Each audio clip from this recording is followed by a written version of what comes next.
Okay, see Lindelof videos, slope fields, and differential equations with your Ti-Nspire CAS.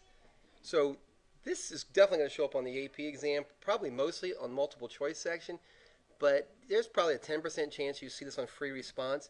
So this is actually a question that came off the 2005 AP free response exam. So this is what I want you to do.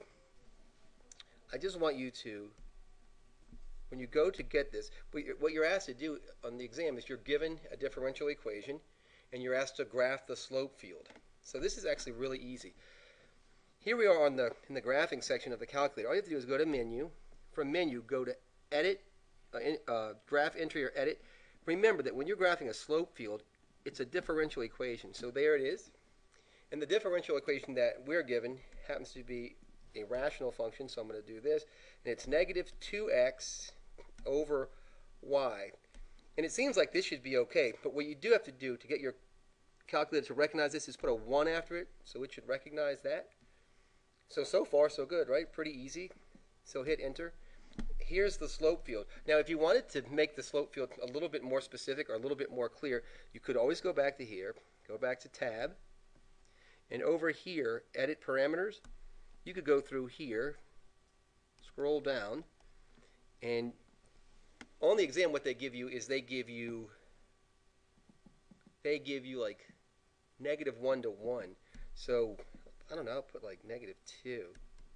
So like, or -3 to 3. Right? And the other thing you can do for clarity is that you can increase this number, the field resolution.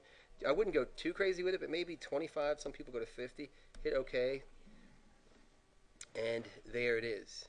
So here's that slope field that you're looking at. The slope field questions actually are so easy on the exam that you should be able to do it anyway, just to be completely honest with you. Another way that you could deal with a slope field if you were just going to try to graph it yourself is you could go to calculator. So I insert a calculator here, and the equation happens to be, right? The equation happens to be negative 2x over y. And then all I'm going to do is this. I'm going to move this thing over. I'm going to hit Control Store. And instead of saving this thing as x, y, I'm going to, instead of saving this as f of x, I'm going to save it as f of x, comma, y. And then hit enter, done. Doesn't seem very exciting, but then any point that they give you on the slope field that you have to fill in, you can just figure out what that slope is and draw an estimated slope of that. So let's say that here's a point here, they give us the point 1, 1. So we can ask our calculator to give us what's the slope at 1, 1. So 1, comma, 1, hit enter, and we have a slope of -2, and then we can draw a slope that looks like -2-ish. You know what I mean? So that's another way that you could do it if it was too difficult to read the graph itself.